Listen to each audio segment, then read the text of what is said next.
Hello students, welcome back to our YouTube channel Hindi Hiker. आज हम 9वीं कक्षा की पुस्तक कृतिका भाग 1 का पाठ 3 रीढ़ की हड्डी पढ़ेंगे, जिसके लेखक हैं जगदीश चंद्र माथुर जी। जगदीश चंद्र माथुर जी प्रसिद्ध साहित्यकार हैं और इन्होंने रीढ़ की हड्डी नामक एकांकी एक व्यंग्यात्मक एकांकी है, जिसमें पढ़ी लिखी लड़कियों की शिक्षा पर व्यंग्य किया गया है। और इसमें जो दो परिवारों की कहानी है, एक परिवार लड़के वालों का होता है और एक लड़की वालों का। लड़की वालों के परिवार में लड़की का पिता राम स्वरूप, लड़की उमा और माता का नाम प्रेमा और एक उनका नौकर होता है जिसका नाम है रतन। लड़की के परिवार में पिता का नाम है राम स्वरूप, माता का नाम है प्रेमा, लड़की का नाम है उमा, एक उनके घर में जो नौकर है उसका नाम है रतन। और जो लड़के वाला परिवार है, लड़के का नाम है शंकर और उसके पिता का नाम है गोपाल प्रसाद। अब इस एकांकी में जगदीश चंद्र माथुर जी ने इस तरह का सीन पेश किया है कि जो लड़के वाले हैं वो लड़की को देखने के लिए लड़की वालों के घर जाते हैं और लड़की वाले यानी कि राम स्वरूप जी और प्रेमा किस प्रकार उनके आने की तैयारियां कर रहे हैं। और राम स्वरूप जो हैं वो अपनी बेटी पढ़ी लिखी होने पर भी उसे कम पढ़ी लिखी बताते हैं। और जो गोपाल प्रसाद जी हैं उनकी ये मांग है कि वो पढ़ी लिखी बहू लेना नहीं चाहते। तब दोनों परिवारों में अतीत की बातें भी होती हैं और किस प्रकार लड़की से सवाल जवाब किए जाते हैं, इन सब के बारे में पढ़ते हैं। मामूली तरह से सजा हुआ एक कमरा, अंदर के दरवाजे से आते हुए जिन महाशय की पीठ नजर आ रही है, महाशय मतलब सज्जन, मामूली तरह से सजा हुआ यानी कि थोड़ा सा सजा हुआ कमरा और अंदर दरवाजे से एक सज्जन की पीठ नजर आ रही है। वे अधेड़ उम्र के मालूम होते हैं। अधेड़ उम्र मतलब जिनकी आधी उम्र बीत चुकी है, 50 और 55 के बीच। एक तख्त को पकड़े हुए पीछे की ओर चलते चलते कमरे में आते हैं। तख्त का दूसरा सिरा उनके नौकर ने पकड़ रखा है। तो देखो, एक तो सज्जन है, एक नौकर है। जो सज्जन है वो राम स्वरूप जी हैं और जो नौकर है उसका नाम है रतन।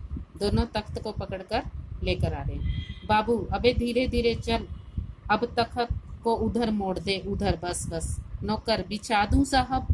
बाबू और क्या करेगा, परमात्मा के यहाँ अकल बट रही थी तो तू देर से पहुंचा था क्या। बिछा दूं साहब, और यह पसीना किस लिए बहाया है। नौकर तख्त भी बिछाता है और हंसता भी है।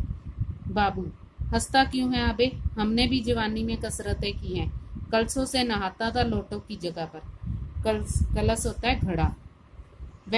यह तख्त क्या चीज है, उसे सीधा कर। यों, हाँ बस। और सुन, बहू जी से दरी मांग ला इसके ऊपर बिछाने के लिए। चहर भी, चहर मतलब चद्दर भी, कल जो धोबी के यहाँ से आई है वही। बाबू साहब इस बीच में मेजपोश ठीक करते हैं। मेजपोश जो मेज पर बिछा हुआ कपड़ा।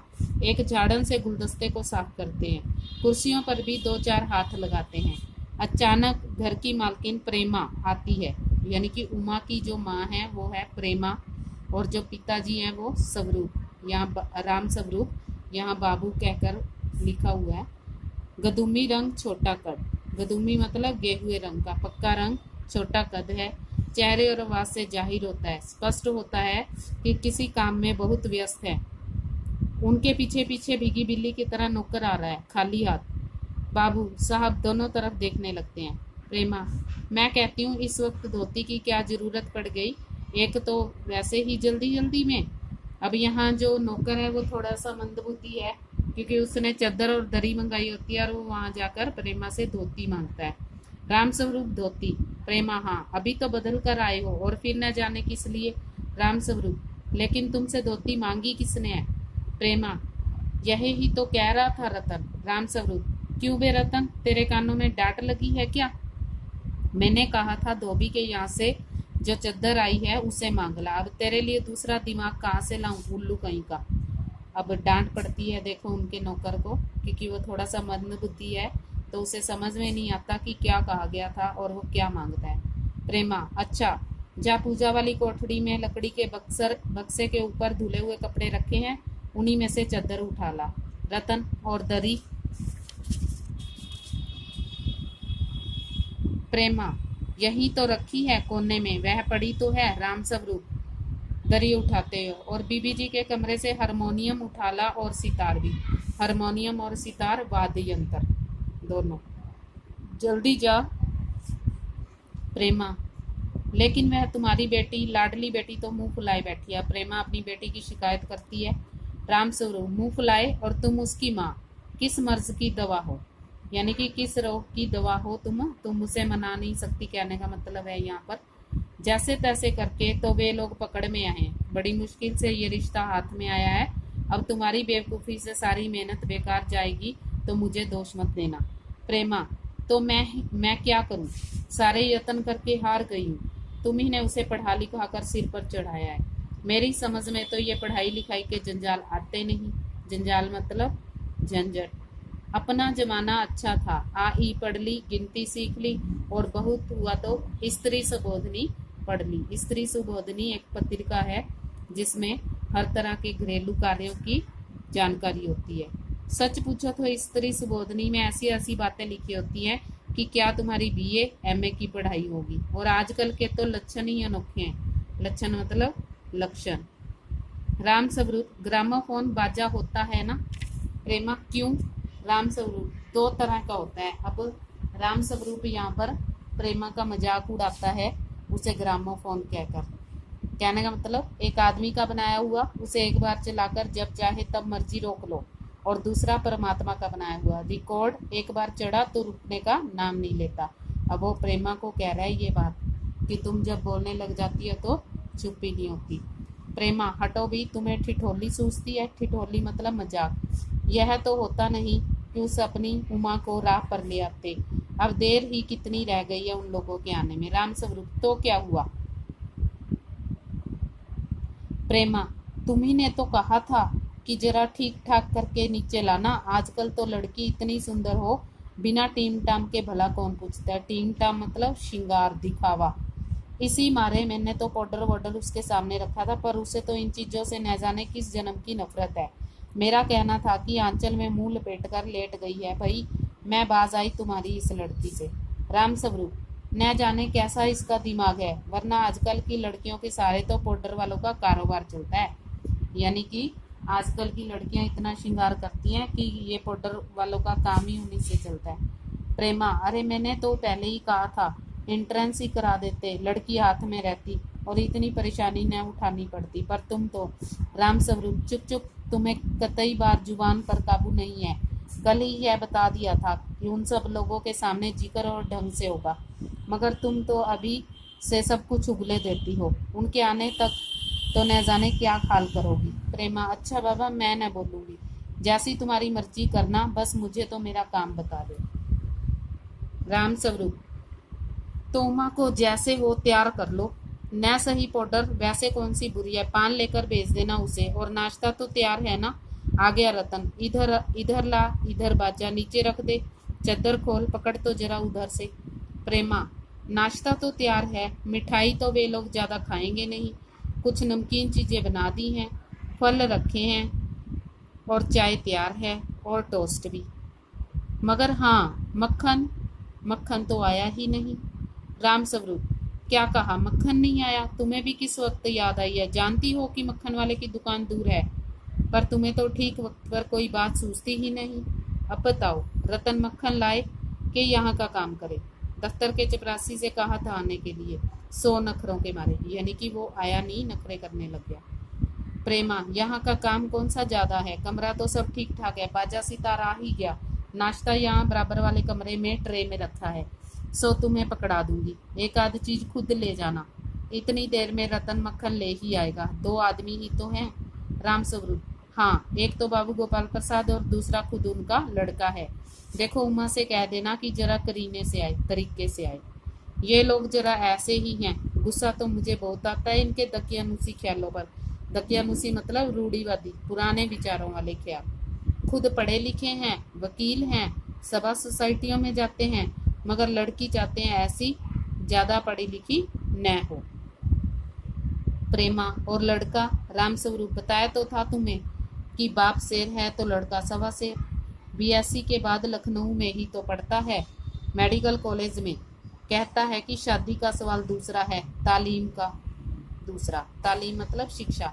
क्या करूं, मजबूरी है, मतलब अपना है, वरना इन लड़कों और इनके बापों को ऐसी कोरी कोरी सुनाता कि ये भी। रतन, बाबूजी बाबूजी। राम स्वरूप, क्या है? रतन, कोई आते हैं। राम स्वरूप दरवाजे के बाहर झाँककर जल्दी मुंह अंदर करते हुए, अरे ए प्रेमा, वे आ भी गए। अरे तू यहीं खड़ी है? यहीं खड़ा है बेवकूफ, गया नहीं मक्खन्ना ने? सब चौपट कर दिया। अबे इधर से नहीं, अंदर के दरवाजे से जा। और तुम जल्दी करो प्रेमा, उमा को समझा देना, थोड़ा सा गा देगी। प्रेमा, ओह यह बाजा भी वह नीचे ही रख गया कमबख्त। राम स्वरूप, तुम जाओ, मैं रख देता हूँ, जल्दी। राम स्वरूप, हाँ आइए आइए आइए। बाबू गोपाल प्रसाद और उनके लड़के शंकर का आना आंखों से लोक चतुराई टपकती है। आवाज से मालूम होता है कि काफी अनुभवी और फितरती महाशय हैं, यानी कि काफी अनुभव है उन्हें जिंदगी का। उनका लड़का कुछ खीस निपोरने वाले नौजवानों में से, खीस निपोरने वाले मतलब कंजूस टाइप के लड़कों में से है। आवाज पतली है, खिसियाहट भरी, झुकी कमर है। राम स्वरूप, इधर तशरीफ लाइए, इधर। राम स्वरूप, यह बैंत लाइए, मुझे दे दीजिए। मकान ढूंढने में कोई तकलीफ तो नहीं हुई?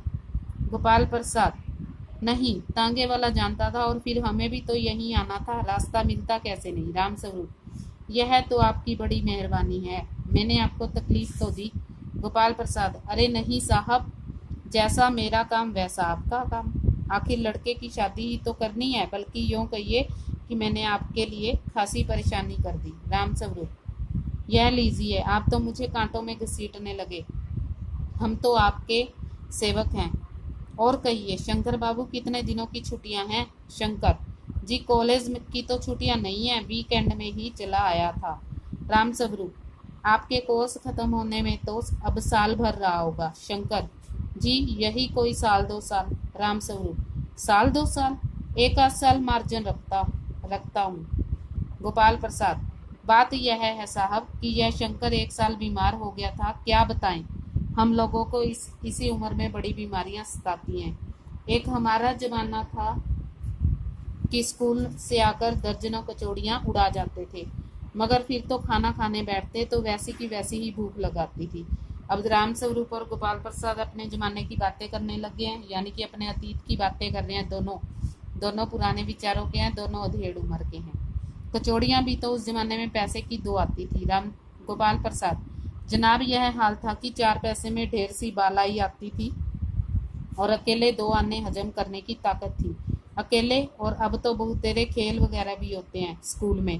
तब न कोई वॉलीबॉल जानता था, न टेनिस, न बैडमिंटन, बस कभी हॉकी या क्रिकेट कुछ लोग खेला करते थे। मगर मजाल है कि कोई कह जाए कि यह लड़का कमजोर है। राम स्वरूप, कचौड़, जी हाँ, उस जमाने की बात दूसरी थी। गोपाल प्रसाद, और पढ़ाई का यह हाल था कि एक बार कुर्सी पर बैठे कि 12 घंटे की सीटिंग हो गई। 12 घंटे जनाब, मैं सच कहता हूँ, उस जमाने का मैट्रिक भी अंग्रेजी फराटे की लिखता था, और आजकल के एमए बीए का मुकाबला भी नहीं कर सकते। राम स्वरूप, जी हाँ, यह तो है ही। गोपाल प्रसाद, माफ कीजिएगा बाबू राम स्वरूप, उस जमाने की जब याद आती है तो अपने को जब्त करना मुश्किल हो जाता है, यानी कि अपने ऊपर कंट्रोल करना मुश्किल हो जाता है, चुप रखना मुश्किल हो जाता है। राम स्वरूप, जी हाँ, वैसे तो रंगीन जमाना था, रंगीन। गोपाल प्रसाद, एक साथ अपनी आवाज और तरीका, अच्छा तो साहब बिजनेस की बातचीत हो जाए। और देखो, देखने तो वो लड़की आए हैं, रिश्ता करने आए हैं, पर उसको एक बिजनेस बता रहे हैं, एक धंधा बता रहे हैं। राम स्वरूप, बिजनेस? ओह अच्छा, लेकिन जरा नाश्ता तो कर लीजिए। गोपाल प्रसाद, यह सब आप क्या तकल्लुफ करते हैं? तकलीफ क्यों करते हैं? राम स्वरूप, तकल्लुफ किस बात का? यह तो मेरी बड़ी तकदीर है कि आप मेरे यहाँ शरीफ लाए, वरना मैं किस काबिल हूँ माफ कीजिएगा जरा, अभी जाहिर हुआ है। गोपाल प्रसाद, आदमी तो भला है, मकान मकान से हैसियत भी बुरी नहीं मालूम होती, पता चले कि लड़की कैसी है। शंकर जी। गोपाल प्रसाद, क्यों, क्या हुआ? शंकर, कुछ नहीं। गोपाल प्रसाद, झुककर क्यों बैठते हो? ब्याह तय करने आए हो, कमर सीधी करके बैठो। तुम्हारे दोस्त ठीक ही कहते हैं कि शंकर की बैकबोन, बैकबोन मतलब उसकी कमर झुकी हुई है, बैकबोन से मतलब यहाँ व्यक्तित्व से है कि वो अपने फैसले खुद नहीं ले सकता, उसका कोई खुद का व्यक्तित्व नहीं है। आखिर आप माने नहीं। राम स्वरूप, आपको विलायती चाय पसंद है या हिंदुस्तानी? नहीं नहीं साहब, मुझे आधा दूध और आधी चाय दे दीजिए, जरा चीनी भी डाल दीजिएगा। मुझे तो भाई यह नया फैशन पसंद नहीं है। एक तो वैसे ही चाय में पानी काफ़ी होता है, और फिर चीनी के नाम पर भी चीनी नाम के लिए डाली जाए तो जायका क्या रहेगा? जायका मतलब स्वाद। राम स्वरूप, कहते तो आप सही हैं। शंकर, सुना है सरकार अब ज्यादा चीनी वालों पर टैक्स लगाएगी। गोपाल प्रसाद चाय पीते हुए, सरकार जो चाहे कर ले, पर अगर आमदनी करनी है तो सरकार को बस एक ही टैक्स लगाना चाहिए। राम स्वरूप, वह क्या? शेष अगले भाग में पढ़ेंगे। अगर आपको ये वीडियो पसंद आती है तो लाइक करें, शेयर करें, कमेंट करें और चैनल को सब्सक्राइब करें, और साथ में दिए गए बेल आइकन को भी दबाएं ताकि आपको अगली वीडियो का नोटिफिकेशन जल्द से जल्द मिल जाए। धन्यवाद।